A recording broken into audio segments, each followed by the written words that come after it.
সবাইকে স্বাগতম। আজকের দেশ বিদেশের সকল ব্রেকিং নিউজ নিয়ে আপনাদের সাথে আছি আমি, আর আমার সাথে আছে সহকর্মী আরিয়ান। চলুন শিরোনামগুলো শুনে নেই। শান্তি নিশ্চিত করে তারপর আলোচনা চায় ইরান। হুমকি আসলে পাল্টা উত্তর দেয়ার হুঁশিয়ারি। ইসরায়েলের নেতানিয়াহুর পদত্যাগ দাবিতে বড় বিক্ষোভ, সরকার পরিবর্তনের সম্ভাবনা। যুদ্ধবিরতিতেও লেবাননে হামলা চালিয়েছে নেতানিয়াহু। নতুন করে আবারও সংঘাত শুরুর ঘোষণা ইরানের। যুক্তরাষ্ট্র ইরানের নতুন বৈঠকের দিনক্ষণ চূড়ান্ত। পাকিস্তানের সহযোগিতায় এই বৈঠক বসবে সোমবার। পরমাণু ইস্যুতে আবারও যুক্তরাষ্ট্র ইরানের মধ্যকার উত্তেজনা বেড়েছে। সম্পূর্ণ ভিডিওটি না টেনে দেখুন এবং লাইক দিয়ে আপনি জানিয়ে দিন কোন জেলা থেকে ভিডিওটি দেখছেন।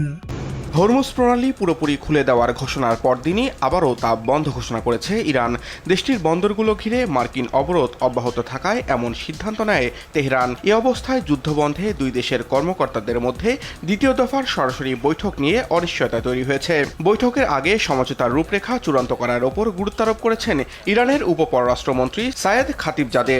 তুরস্কে একটি কূটনৈতিক বৈঠকের ফাঁকে খাতিবজাদে আরও বলেন, তার দেশ যুক্তরাষ্ট্রে কোনো সমৃদ্ধ ইউরেনিয়াম পাঠাবে না, এমনকি বিষয়টি নিয়ে আলোচনারও কোনো সুযোগ নেই। তবে পাকিস্তানের মাধ্যমে ইরানের কাছে নতুন কিছু প্রস্তাব পাঠিয়েছে যুক্তরাষ্ট্র।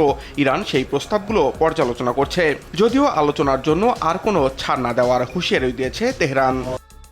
ইরান স্পষ্ট বলেছে, যুক্তরাষ্ট্র তাদের বন্দরগুলোর ওপর থেকে অবরোধ তুলে না নিলে তারা হরমুজ প্রণালী খুলবে না। দেশটির ইসলামিক বিপ্লবী গার্ড বাহিনী IRGC জানিয়েছে, যুক্তরাষ্ট্রের যুদ্ধবিরতি লঙ্ঘনের কারণে হরমুজ প্রণালী বন্ধ থাকবে। অন্যদিকে আন্তর্জাতিক জলসীমায় ইরান সংশ্লিষ্ট তেলবাহী ট্যাঙ্কার ও বাণিজ্যিক জাহাজগুলোতে তল্লাশি চালানো এবং সেগুলো জব্দের প্রস্তুতি নিচ্ছে মার্কিন সামরিক বাহিনী।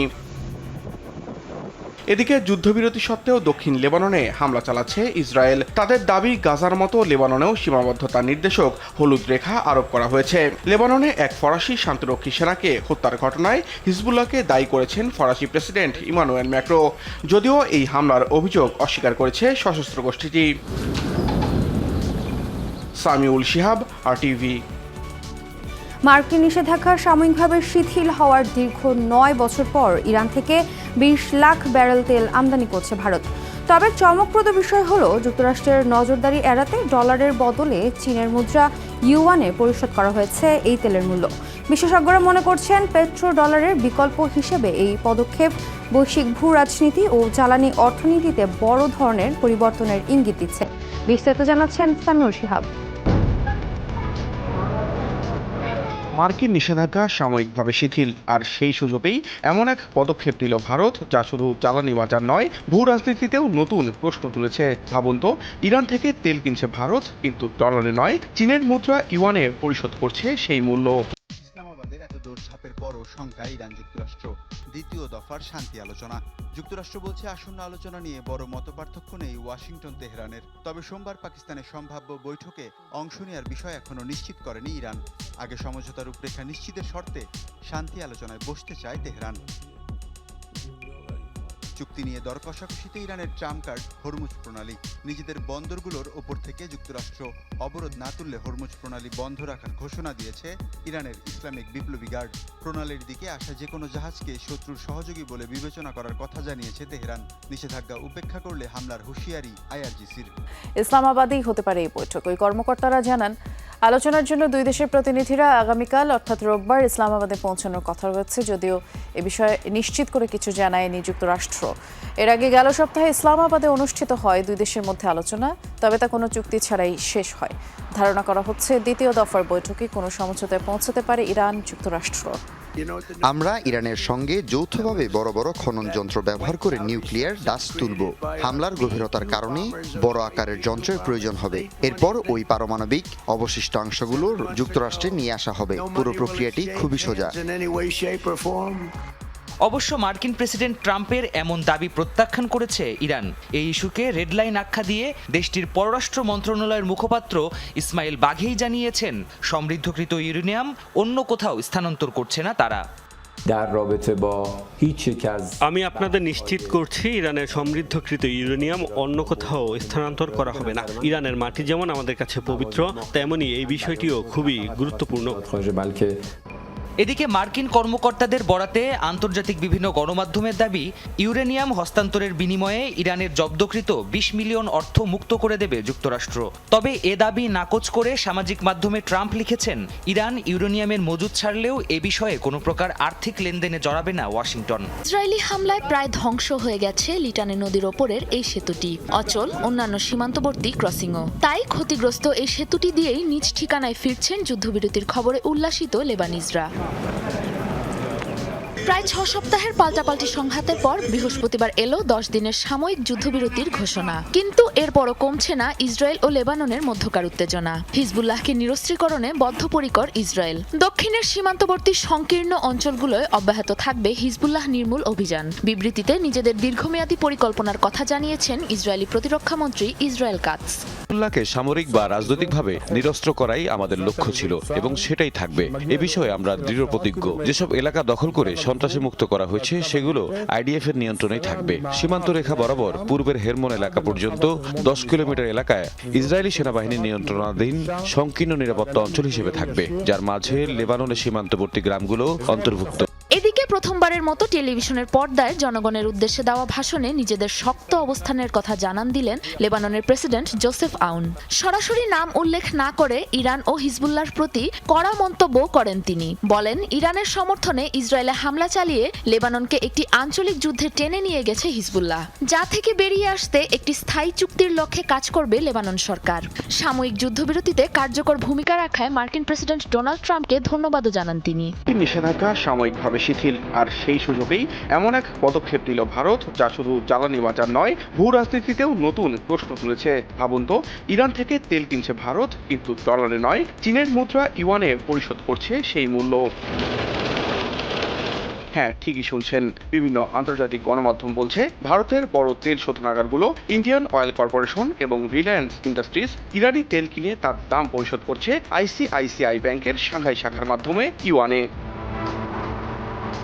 প্রশ্ন হচ্ছে, কেন ইউয়ান? এখানে লুকিয়ে আছে বড় খেলা। কারণ ডলারের লেনদেন মানেই মার্কিন নজরদারি, নিষেধাজ্ঞার ঝুঁকি আর আন্তর্জাতিক ব্যাংকিং বাধা। কিন্তু ইউয়ান ব্যবহার করে ভারত যেন খুলে ফেলেছে এক বিকল্প দরজা।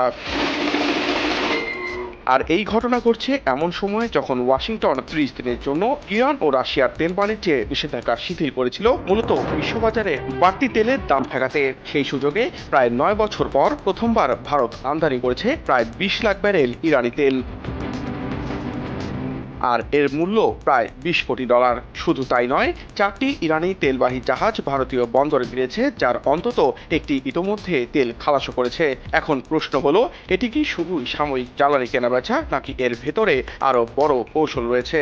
কারণ এখানে শুধু ভারত আর ইরান নেই, আছে চীনও। একদিকে ভারত ইরানি তেল কিনছে, অন্যদিকে সেই মূল্য যাচ্ছে ইউয়ানে।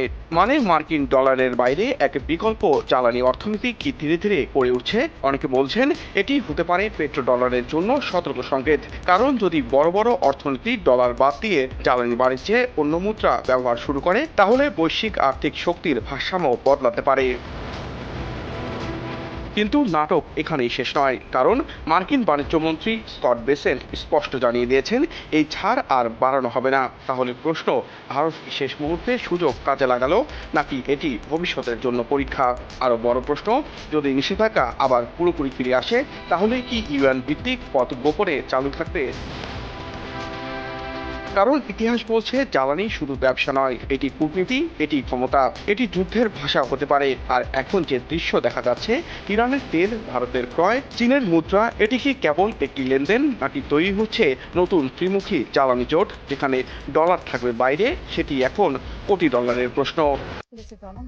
তবে ঘরে ফিরে এক নতুন অভিজ্ঞতার মুখোমুখি লেবাননবাসী। চেনা ঘরবাড়ি এখন ধ্বংসস্তূপ, নেই প্রিয় মুখগুলো। যুদ্ধ আপাতত থামলেও এর ক্ষত হয়তো সারা জীবন বয়ে বেড়াতে হবে বাসিন্দাদের। দীর্ঘ 1.5 মাস পর আপাতত থেমেছে আগ্রাসন। এতদিন হামলা থেকে বাঁচতে অনেকেই ছেড়েছিলেন ঘরবাড়ি।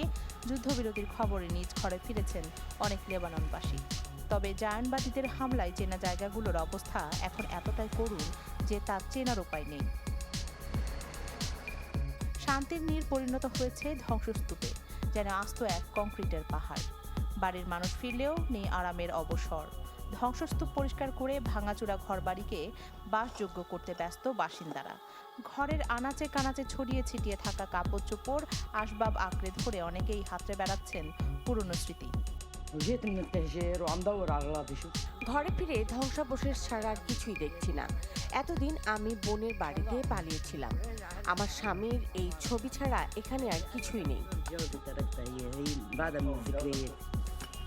ঘরে ফিরে কেউ কেউ আবার হারানো প্রিয়জনদের জন্য করছেন হাহাকার। স্মৃতির পাতার কোনো এক পৃষ্ঠায় খুঁজে বেড়াচ্ছেন জাহানবাদী সেনাদের হাতে খুন হওয়া স্বজনদের।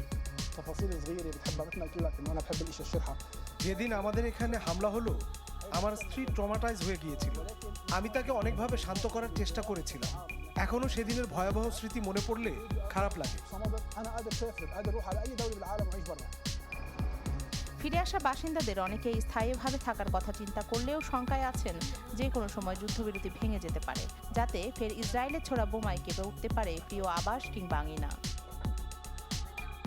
গত শুক্রবার মার্কিন প্রেসিডেন্ট ডোনাল্ড ট্রাম্প ইসরায়েলকে লেবাননে আর বোমা বর্ষণ না করার নির্দেশ দেন। আগের দিন লেবানন ও ইসরায়েলের মধ্যে 10 দিনের যুদ্ধবিরতি ঘোষণা করেন তিনি। এবারের যুদ্ধবিরতিকে স্থায়ী চুক্তিতে রূপান্তর করা উচিত বলে মন্তব্য করেন লেবাননের প্রধানমন্ত্রী। যুদ্ধের অবসানে দীর্ঘমেয়াদী চুক্তিতে পৌঁছাতে কাজ করবে দুই পক্ষ, এমন প্রত্যাশা ট্রাম্পের।